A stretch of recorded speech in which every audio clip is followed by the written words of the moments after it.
Maganda pag-usapan pa rin ho natin itong issue po ng missing sa Bungeros na kung saan ay itinuturing na pong suspect ang negosyanteng si Atong Ang at yung actress na si Gretchen Barreto. Pero dito ho mga kababayan ay nahihiwagaan ako at nagtataka dahil sa mismong abogado ni Ginoong Atong Ang ay umamin na sila po ang gumawa ng recantation. Yung affidavit ho mga kababayan na kung saan ito po isang legal document na ang ibig sabihin ay yung parang babawiin ho, magre-retract ho sa kanyang mga naunang sinabi. Ito ho nga affidavit of recantation, ito ho legal document na kung saan ay yung isang individual ay formal na nagre-retract or binabawi niya o binabaliktad niya yung kanyang mga naunang sinabi. O yun. Pero dito ho mga kababayan ay nagtataka ako ano ba talaga rito? Extortion ho ba talaga or sabi natin pagsuhol o bayad? Kasi ang sabi po ng kampo ni Atong Ang ay extortion, kinikikilan, pero bakit gumawa kayo ng affidavit of recantation? Ito mismo, yung abogado ho ni Ginoong Atong Ang na si Attorney Carol Cruz, umamin ho na sila po ang gumawa, siya po ang gumawa ng recantation. Yung papel na pipirmahan po ng sinasabing si alias Totoy. O mga kababayan, at na kung saan ay, di ba, ito po yung sabihin natin whistleblower at ito po ang nagdidiin ngayon dito po kay Atong Ang at kay Gretchen Barreto na itinuturing na po ng DOJ na mga suspects sa nasabing kaso. Pakinggan natin. At saan ba? Parang kasabihan nga saan ba nahuhuli ang isda? Ito pakinggan natin mismo itong yung Attorney Carol Cruz na kung saan siya pala ang gumawa ng papeles sa recantation. Ibig sabihin, parang hindi extortion. Dapat ang ginawa ko nila nung sinasabi na ganon na 300 million, agad na nagkaso at kanilang binanggit. Pero bakit gumawa ng affidavit? Pakinggan natin yung kanilang paliwanag. Ito ho Points na akong gusto i-share. Kasi yung sinasabi nga na yung 300 million na babayaran daw siya to recount kung ano man yung binigay niya, no? Yung mga statements. Actually, yung 300 million po yan, totoo po yan na merong ganong amount na sinasabi niya. Kasi ako po, mismo ang sinabihan ng certain common friend namin na si Mr. Alan Bantiles na tinatawag namin na Brown. In fact, parang coincidentally, kaya ako napunta sa dito picture, nagkita kami sa EDSA Shangri-La in June 12, mga bandang hapon, mga 3 o'clock. Nakita ko siya on the other side. Siyempre kinumusta because kilala ko naman tong silang lahat. Pati si Jolly Patidungan, eto si Brown, kasi binabanggit ko. Tsaka sa lahat sila because I'm also handling the Pitmaster Foundation. Ako yung executive director, nakukonsulta ko sila, no? So, yung 300 million talaga, binanggit niya sa akin. And in fact, tinanong niya ako kung kumusta daw yung boss. Sabi ko, wala namang nasasabi. Sabi niya sa akin na galit daw sa kanya, pinagmumura siya. Talagang pinagmumura, galit na. Sabi ko, ano naman, bakit? Kasi na-mention nga daw niya yung 300, bayaran na lang daw si Dondon para makaalis na sa pagpaalis, makalayo, kung ano may yung statements niya sa magtago na, kasama ang pamilya. So number 2, dahil sa nagpaalam ako sa kanya kung pwede ko bang i-relay, sabi niya sabihin daw para makumbinsi ko siya na magbigay na lang ng 300. Kung may discount man, bahala na silang mag-usap. Kung 30 million, bahala sila. Para wala silang dalawa na mag-uusap. Subject to their mutual terms. Number 2, dahil dyan, I was requested by Mr. Brown to draft the affidavit of recantation, which I did. And pinadala ko sa kanya on June 21, nagkita kami sa Soler. Tapos after that, we have a short conversation, of course, kasi kilala ko naman sila. Hi, hello, etc. Kung kumusta to. And then, bumalik siyang tumawag na I also consulted, of course, kasi he's my chairman sa Pitmaster Foundation. Ang dami naman natulungan nito, no? Okay, so yun po ang paliwanag ng ano pala to, sa foundation ng Pitmaster, yung kumpanya ho ni Atong Ang, itong si Attorney Caroline Cruz. So umamin na siya po ang gumawa ng affidavit of recantation, yung legal document na kung saan para po sa isang individual na formal na babaguhin niya yung kanyang naunang statement. So dito ho mga kababayan ay yung kanyang binabanggit, para akong nagulat ho. Kasi kung gumawa ho ng affidavit of recantation, so wala pong extortion. Yun lang po ang aking pananaw. So wala pong pangingikil na nangyayari, kundi maaring bayaran or suhol. Di po ba? Yun lang ang ang aking pinagbabasihan, yung pag-amin mismo ni Attorney Caroline Cruz. At ito pala yun, namumuno dyan po sa foundation ng Pitmaster. Mga kababayan. So, kayo na po musga kasi ang sabi, extortion. Kung extortion, bakit gumawa ka ng recantation? At galing pala mismo sa kampo ni Ginoong Atong Ang. Dapat ho ay nung sinasabing nangingigil ng 300 million, imbes na gumawa ng affidavit of recantation, nagsampa ng kaso. Ngayon ho na talagang nadiin na at lalong lumaki ang mga yung sabi natin, lumaki ang sunog dito po sa isyong ito. So parang eto, ang pananaw ko lang, kayo ho, yung ating mga taga-subaybay, ganun ho ba, kumpirmado na ho na ang kampo ho ni Atong ang gumawa ng affidavit of recantation, legal document para sa formal na pagbaliktad sa mga naunang naging pahayag. Yun ho. Pero parang hindi extortion. Bakit pananaw? At ito lalo hong nadidiin bukod kay Atong Ang, ito pong si Gretchen Barreto. Kasi may panibagong binabanggit yung whistleblower na si Julie Dondon Patidongan o alias Totoy, na kung saan ay talagang ito raw po si Gretchen Barreto ay sumang-ayon dito po para iligpit di umano parusahan itong mga mandarayang sabongero. Pakinggan ho natin itong report na ito mula po sa GMA. Ito, pakinggan ho natin Sumang-ayon umano si Gretchen Barreto at ilan pang kasama nang tanungin ni Atong Ang kung dapat nang iligpit ang mga sabongerong nandaya. Ayon pa rin yan sa whistleblower na si Dondon Patidongan na nagdetalye ng mga nasaksihan at narinig sa isang pulong ng binansaganyang Alpha Group. Ito po ang grupo ng mga taong pinakamanalapit kay Atong Ang kung saan kabilang umano si Patidongan.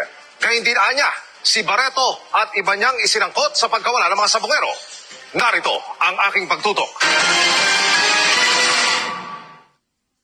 Kuha ito sa binyag ng anak ni Julie Dondon Patidongan alias Totoy. Tumayong ninong at ninang doon ang matagal niyang naging boss na si Charlie Atong Ang at ang aktres na si Gretchen Barreto.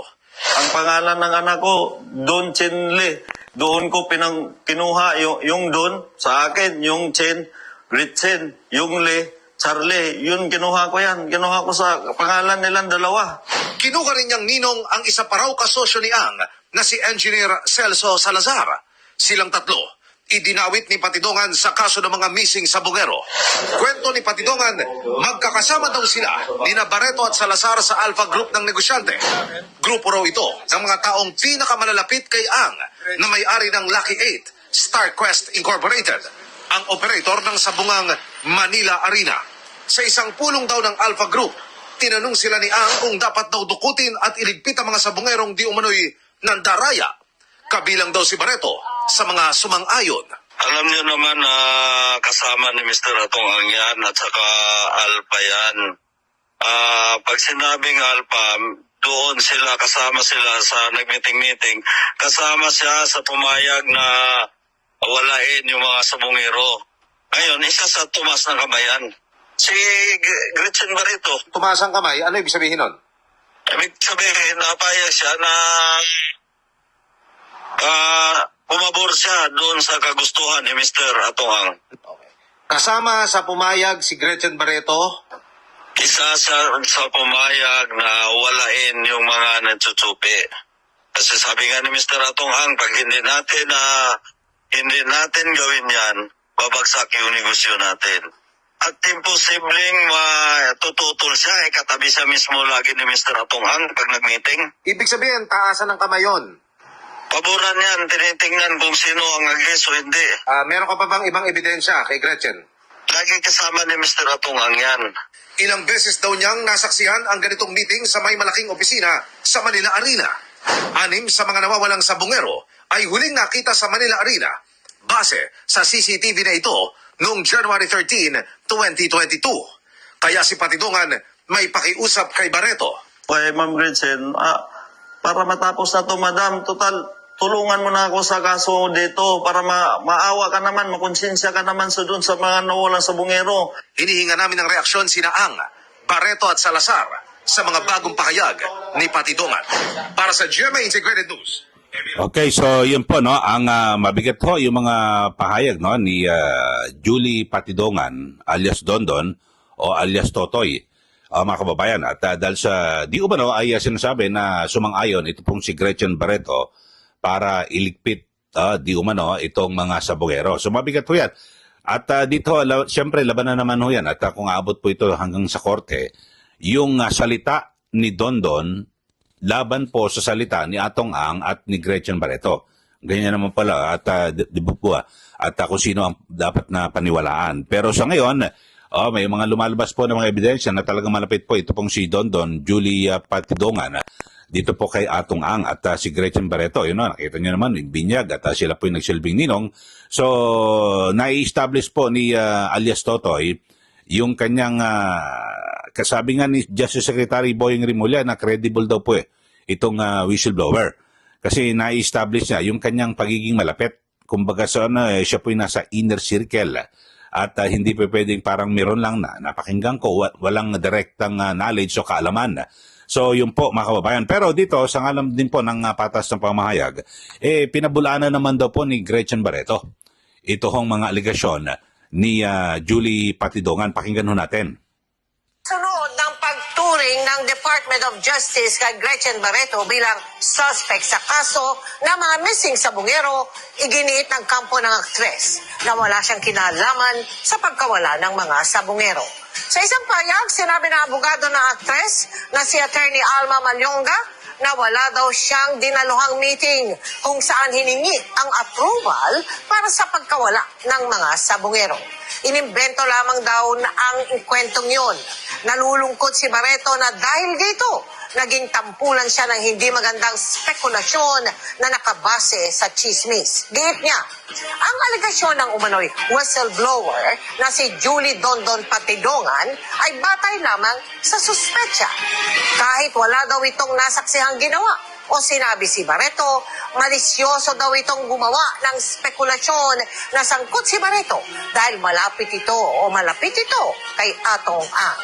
Narinig lamang daw ni Barreto ang pagkawala ng mga sabungero at wala siyang alam tungkol dito. Hindi raw siya nag-operate ng sabungan, wala ring papel sa isabong operations, at isa lang daw siya sa 20 investor na kung tawagin ay alpha members. Kinumpirma rin ni Barreto na may nagtangka umanong nangikil sa kanya kapalit ng pag-alis ng kanyang pangalan sa listahan ng mga suspect. Tinanggihan daw ito dahil wala raw siyang ginawang mali. Handa raw makipagtulungan si Barreto sa investigasyon at nananawagan siya ng patas na proseso. Okay, so yun po, no, ang panig naman ni Gretchen Barreto. So, sumatotal ay patuloy na lumalalim itong isyong ito. At kahit pa paano ay siguro sa mga kaanak po ng mga namatayan o nawalan ng kanilang kaanak na sabongero ay medyo lumilinaw na po, no, ang sitwasyon. At bagamat siyempre ay nagsasagawa pa rin ng investigasyon ng ating PNP at ang DOJ at kapag nakakuha na po ng mas konkretong sabi natin na ebidensya na lalo pang magpapatunay at magdidiin dito po kay Atong Ang at Gretchen Barreto at iba pang sinasabing di umano'y sangkot sa nasabing di umano'y krimen, dadaan na yan at akit na po yan sa korte.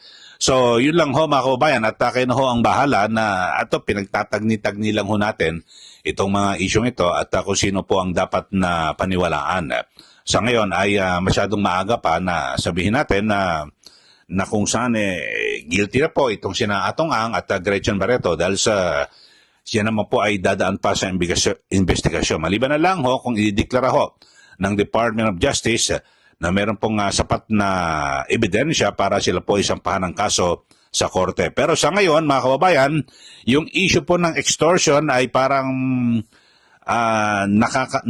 medyo nagulimahanan ako, no? Dahil sa binanggit po ng abogado na si Attorney Caroline Cruz na siya po ang gumawa ng affidavit of recantation. Kung siya ang gumawa ng affidavit of recantation, so parang merong gagawing ipapapirma tapos may kapalit. So hindi po extortion. Kasi extortion, kinikikilan sila. Ibig sabihin parang, sabihin natin na nagsabi, yung 300 million, bayaran yung 300 million, gumawa sila, so handa nilang bayaran. Kasi gumawa ng affidavit of recantation. Yun lang naman ating yung mga pananaw. So, yun lang po, mga kababayan, at tutok ko tayo rito, importante ho ito, dahil sa napakaraming buhay ang nawala, at dapat po may managot. Sa ngayon ay, bagamat tinuturing na pong suspect, itong sina Atong Ang at Gretchen Barreto, pero meron pa rin naman sila na karapatan at siyempre may mga proseso na dadaanan dito kung talaga sila po ay tuluyang madidiin sa nasabing kaso. Ay, sa mga bago lang po sa ating channel, mag-ano na po kayo, subscribe na po at huwag niyo po rin kalimutan na i-like at i-share ito pong ating mga pinag-uusapan. Maraming salamat. Muli, ito po si Kaeli. Magandang araw po sa ating lahat.